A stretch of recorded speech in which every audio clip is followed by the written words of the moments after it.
Hi everyone, welcome back to my channel. My name is Gina Marie Agderian. I am the author of The Letters in the Old House, available on Amazon in paperback and Kindle. I will have a link to purchase the book in the description below. So today is another episode of Book Talk. If you're new here, this is a series where I talk about a book that I recently read, what I liked, what I didn't like, and ultimately help you determine if you would like to read this book. So today we are talking about The Women by Kristin Hannah, and I know this book has been talked to death by so many people, and so many people told me to read this book and recommended it, and I really enjoyed it. I give it a 4 out of 5. I've read other books by Kristin Hannah that I liked a little bit more. I did really love The Nightingale. I mean, that was excellent. This was very good. I wouldn't say it was excellent, but it was very good.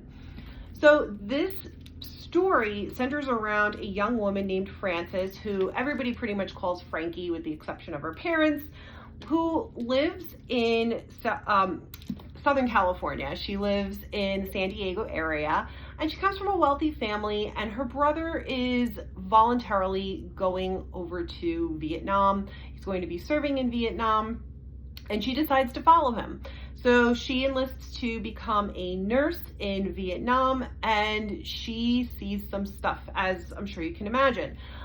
This is a piece of historical fiction, of course. It centers around the Vietnam War. So it takes place in the late 1960s, early 1970s primarily, and then goes a little bit further beyond that.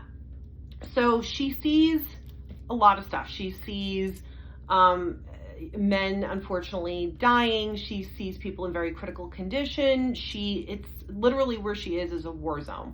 And it talks about her contributions, and it talks about the contributions of the women and how they were almost looked down upon during the Vietnam War, or other men who had served said, oh, there were no women in Vietnam, when clearly there were, but if you didn't see them, you should consider yourself lucky, because that means that you came back unscathed.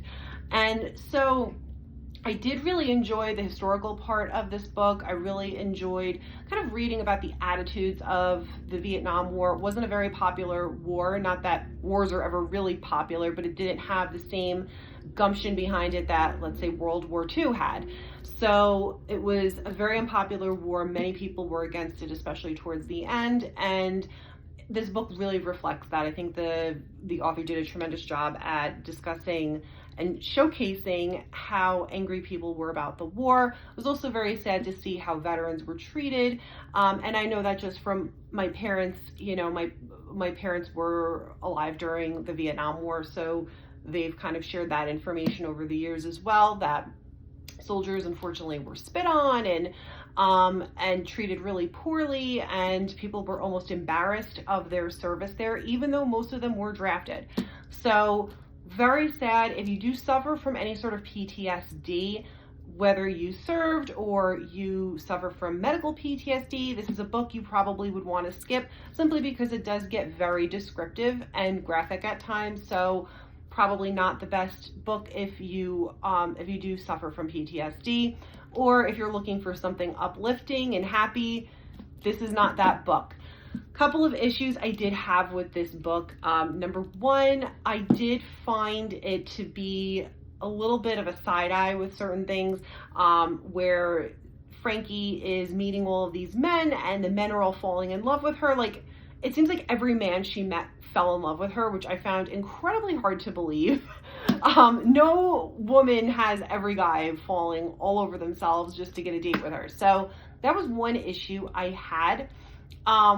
The other issue I had was, although we all know or should know that after somebody serves in combat, they're completely changed forever, and you can't not be changed forever. But there were certain things that she did and said that were just so completely out of character for her.